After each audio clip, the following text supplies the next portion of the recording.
कह गए हैं कि पर्वत से चक्की भली जो आटा देवे पीस, कुड़नर से मुर्गी भली जो कम से कम अंडा देवे 20। दुनिया में कई ऐसे संगठन हैं और कई ऐसे बड़े देश हैं जो दोस्ती का वादा तो करते हैं पर निभाता कोई कोई ही है।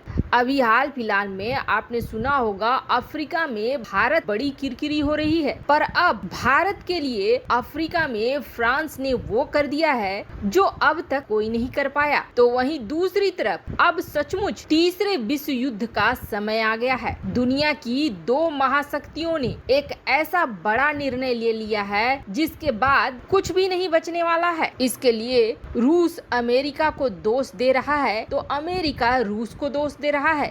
जानेंगे इन देशों ने ऐसा क्या निर्णय ले लिया है। तो वहीं सबसे बड़ी खबर, अमेरिका के सारे परमाणु हथियार अब दुनिया के सामने आ गए हैं। जानेंगे इन खबरों को विस्तार से। महामारी काल में चीन ने सोचा बहुत कुछ था। चीन ने सोचा था भारत की कमर टूट जाएगी, लेकिन हो ऐसा कुछ नहीं रहा है। फिर चीन की नजर गई अफ्रीका में और उसे ये लगा कि अफ्रीका में तो मेरा बोलबाला है, ऐसे में यहाँ पर अब भारत बदनाम हो जाएगा, बेकार हो जाएगा। दरअसल अफ्रीका में कई दशकों से धीरे धीरे करके चीन ने अपना पूरा जाल बिछा कर रखा हुआ है, व्यापार के मामले में, रोजगार के मामले में। पर शुरू में ये हालात थे कि अफ्रीका के देश चीन को अपना देवता मानने लगे थे। उन्हें लगने लगा था पश्चिमी देश बहुत बुरे हैं, लेकिन चीन बहुत सही है जिसने अफ्रीका में इतने सारे निवेश करे। लेकिन जैसे जैसे समझ में आने लगा कि ये निवेश नहीं कर्ज का जाल है, वैसे वैसे चीन के प्रति न सिर्फ मोह भंग होने लगा बल्कि अफ्रीकी देश अब नफरत की तरह देखने भी लगे। वहीं भारत की एंट्री ने अफ्रीका में एक नई ज्योति ला दी। जिन 14 देशों पे अफ्रीका के चीन का राज चलता था, वो 14 देश भारत की ताकत के सामने चीन की गोद से निकलकर भारत के पल्ले में आने लगे। पर अब इन सब में अचानक से महामारी का दूसरा फेज आ जाता है और भारत बुरी तरीके से फंस जाता है। अब भारत ने जो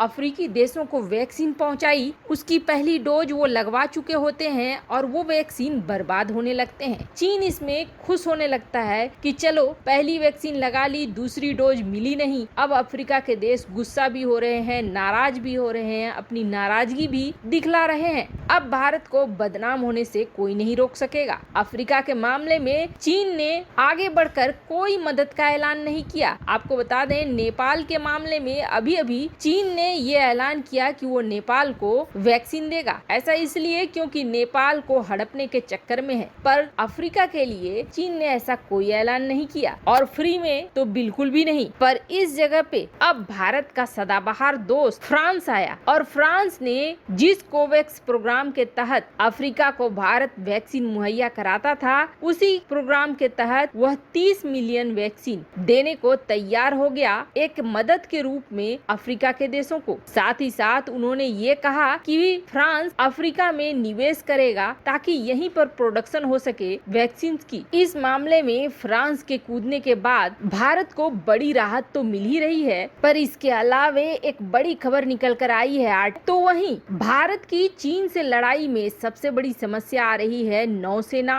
के लिए सबमरीन और सबमरीन न्यूक्लियर पावर्ड। इस क्षेत्र में भी अब फ्रांस सबसे बड़ी मदद करने को आ गया है आगे। देखो, ये तो एक ओपन सीक्रेट है, खुला हुआ है कि बीजिंग ग्वादर पोर्ट जो कि बलूचिस्तान में है, उसे सीपेक के नाम पर एक अल्टरनेटिव रूट की तरह इस्तेमाल करेगा चीन के लिए। साथ ही साथ इसका इस्तेमाल वो भारत के खिलाफ एक बेस के तौर पर करेगा। ऐसे में इस क्षेत्र में भारत को 6 ऐसे न्यूक्लियर सबमरीन चाहिए जो चीन के मुकाबले के लिए हमेशा तैयार रहें और एक न्यूक्लियर सबमरीन पर खर्च आएगा 15,000 करोड़ रुपए का। और इस मामले में फ्रांस भारत के साथ डील को आगे बढ़ा रहा है। इस डील में मदद करते हुए फ्रांस अब 6 न्यूक्लियर सबमरीन बनाने में भारत की न सिर्फ मदद करेगा बल्कि टेक्नोलॉजी भी ट्रांसफर करेगा। इस वक्त भारत के लिए ये सबमरीन बहुत ही ज्यादा महत्वपूर्ण है। तो वहीं दूसरी खबर जहां चौंकाने वाली है तो वहीं बहुत घबराहट पैदा करने वाली भी है। पहली विश्व युद्ध हुई, दुनिया को हानि हुई, दुनिया ने युद्ध का मतलब तो समझा,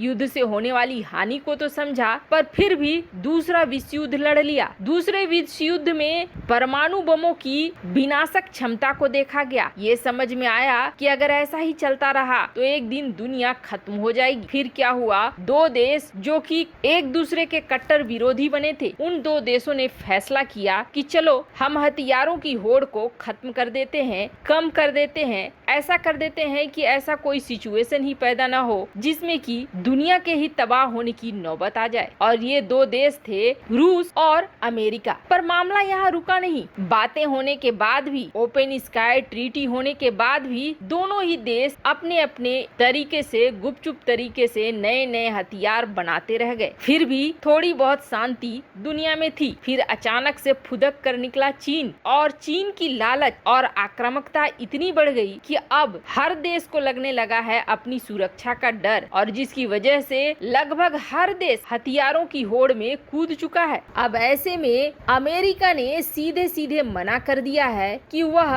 ओपन स्काईज आर्म पैक्ट में शामिल नहीं होगा। अब अमेरिका ने ऐसा करके दुनिया को ये समझा दिया है कि वो हथियारों की रेस को रोकने वाला नहीं है। देखो, हथियारों की रेस तो वैसे भी नहीं रुकने वाली है, पर बस ये है कि नाम का ये ओपन स्काई ट्रीटी था। लेकिन इतना जरूर है कि अब इसके बाद खुले तौर पर सारे देश लग जाएंगे हथियारों को बनाने में। तो वहीं अमेरिका और अमेरिकी सैनिकों से हो गई है बड़ी भारी भूल, और इतनी भारी भूल कि उसके सारे हथियार दुनिया के सामने निकल कर आ गए हैं। ऐसे हथियार भी जो गुप्त रूप से थे, और ये किसी और की गलती से नहीं हुआ है, बल्कि अमेरिकी सैनिकों ने ही एक लर्निंग एप्लीकेशन पर यूरोप में कहां कहां परमाणु हथियार हैं, कितने परमाणु हथियार हैं, यहाँ तक कि कई सारे खुफिया राज भी बता दिए। अमेरिका के सारे राज, महाविनाशक परमाणु हथियारों की गोपनीयता सब दुनिया के सामने आ गई है। इन्होंने एक लोकप्रिय वेबसाइट पर परमाणु हथियार ठीक ठीक जगह कहाँ रखे गए हैं सब कुछ बता दिया है। और सिर्फ इतना ही नहीं, कितने हैं वो भी बता दिया है। यूरोप में अमेरिका के 6 परमाणु ठिकाने हैं। ये सब कुछ ऑनलाइन सर्च के बाद आसानी से निकल जा रहा है। चेग नाम की एक वेबसाइट पर पाया गया कि 70 फ्लैश कार्ड बनाए गए हैं, जिनका नाम दिया गया है स्टडी, और इन कार्ड में सारी जानकारी है। जैसे कि एक फ्लैश कार्ड में ये सवाल पूछा गया है कि वोल्किल ठिकाने पर कितने परमाणु बम है। इसके जवाब में कहा गया है 11। एक में कहा गया है 11 परमाणु बम में से 5 गर्म और बाकी 6 ठंडे हैं। ऐसे करके सारा कुछ डिटेल निकाल कर रख दिया है अमेरिकी सैनिकों ने। वैसे आपको क्या लगता है, ओपन स्काई ट्रीटी में अमेरिका ने न आकर अच्छा किया या गलत किया? कमेंट कर अपनी राय जरूर बताएं। जल्द मिलते हैं अगले वीडियो में नई खबर के साथ।